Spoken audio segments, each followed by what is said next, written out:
Now, summertime means fun in the sun, but it can also mean a killer sunburn if you're not careful. How many times has that happened to you, right? Me too. But before you head over to the store to pick up your over-the-counter remedy, listen up. The solution could be right there in your kitchen cupboards.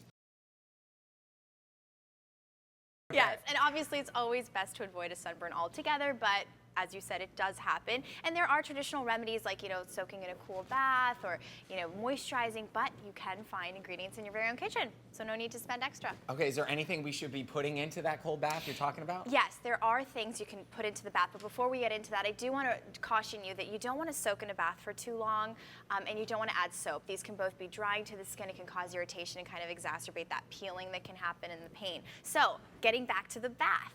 Oatmeal is a great remedy. It's sort of one of those like old school remedies, but it does work. You can just put it in your bath and it's anti-inflammatory and it really sort of reduces that redness. What kind of oatmeal? Just plain regular oatmeal?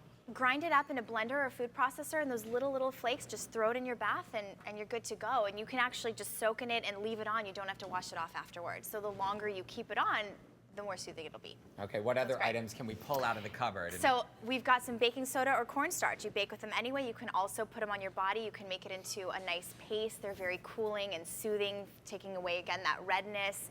And you can just add it wherever you want. And another cool thing about these powders that you have in your house, especially cornstarch, is it can prevent some of that chafing that can happen, that painful chafing from a sunburn. So you just sprinkle it on your skin wherever there's irritation, and you've got sort of like this natural barrier. That's gonna be good if you burn the top of your feet and you gotta put your shoes on. Yeah. Anything that kind of rubs, definitely. Yeah, now what about aloe? Because I grew up growing that and you'd buy the aloe at the store and my mom would slather it on me. Yeah, and the one at the store is often riddled with sort of, a lot of the extra ingredients that we don't want, the chemicals. So it's that neon green, right? Exactly, yeah, you kind of want to avoid that. So you want to go for the natural thing, and you can go for the natural thing. The gel inside the actual aloe vera leaf is an anti-inflammatory. It causes the blood vessels to constrict, so it gets away from that redness and that sting that can happen from the sunburn. So all you have to do is just go to your local nursery or grocery store, cut open a leaf, and you've got this awesome gel that you can spread over your body. It has this really interesting, I'm going to say interesting, yeah, let's call consistency. Because it looks like it's a little mucusy,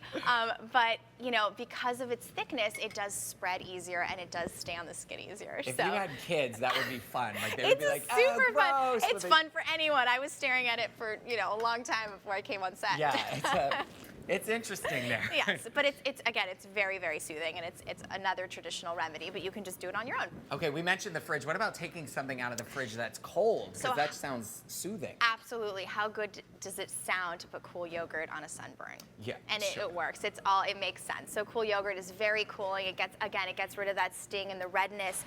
And again, if it's a full fat yogurt, it's also moisturizing, and that will help reduce the peeling. So anything that's cool and moisturizing will be awesome for a sunburn. I know some people who have actually used that and it works wonders. Really? Yeah. Oh, good. There you go. She had a sunburn. Yeah. I was like, what are you doing? No, it's fantastic. But it's no really great. fruit, right? You don't want the mix-ins or the kind with M&Ms in it or anything like that. Okay. Stay away from that, Matt. Now, yeah, exactly. Now, what else can we use? Should we be like putting a bottle of lotion in the fridge to keep that cool? Yeah, absolutely. You can do that. Again, moisturizing, cooling, but vinegar is actually another thing that you don't traditionally think of, but can be really great. People swear by this to really take that sting out of the burn. Vinegar is basically a topical, natural anti-inflammatory. So it works a lot like an antihistamine or an anti-inflammatory like an Advil or an aspirin.